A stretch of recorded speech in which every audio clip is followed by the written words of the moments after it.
There are three things you must learn to become a fluent speaker. I stuttered severely for 45 years.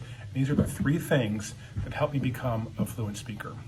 One is you must understand why we stutter. If you don't know why we stutter, you can't solve and fix why we stutter. Why we stutter? It's in our brains. It's not our lips, our tongue, our throat, our mouth. It's none of that. It's not physical for most people. It is in our brains.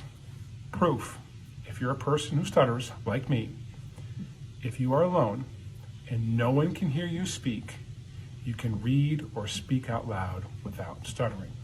If there's a chance that someone could hear you or someone walks in the room, you will stutter. It's not physical. It's in our brains. So you must understand that.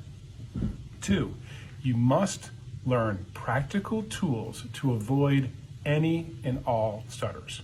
Practical, meaning things that you can use every single day. When I was in speech therapy, I was taught some tools that were not very practical, and I never used them. For example, I was taught to speak without touching my tongue or my lips together.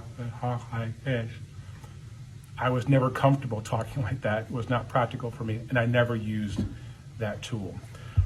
I bought a tool. It's a $3,000 earpiece that creates a choral effect when I put it in my ear. It did give me some temporary benefit, which quickly diminished. My brain kind of figured out that one tool and then started to stutter again. So you must have multiple tools to avoid any stutter. I'll talk about the 10 or 11 tools that I use to avoid any stutter in a separate video.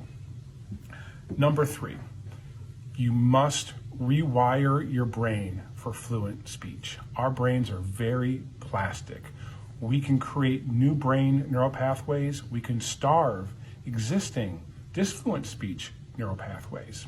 This is tremendous power that we have to rewire our brain. It took me about 6 weeks of brain training to rewire my brain for fluent speech. Now I speak fluently all of the time. Follow my example. You can become a fluent speaker. If you've accepted yourself as a person who stutters, more power to you. That's fantastic, and I praise you for that. I was never comfortable being a person who stuttered. I beat myself up. I was really hard on myself for about 45 years when I stuttered severely. That drive, however, led me to figure out how to become a fluent speaker through brain neuroplasticity and use of practical tools. Now I speak fluently all of the time. Let's go.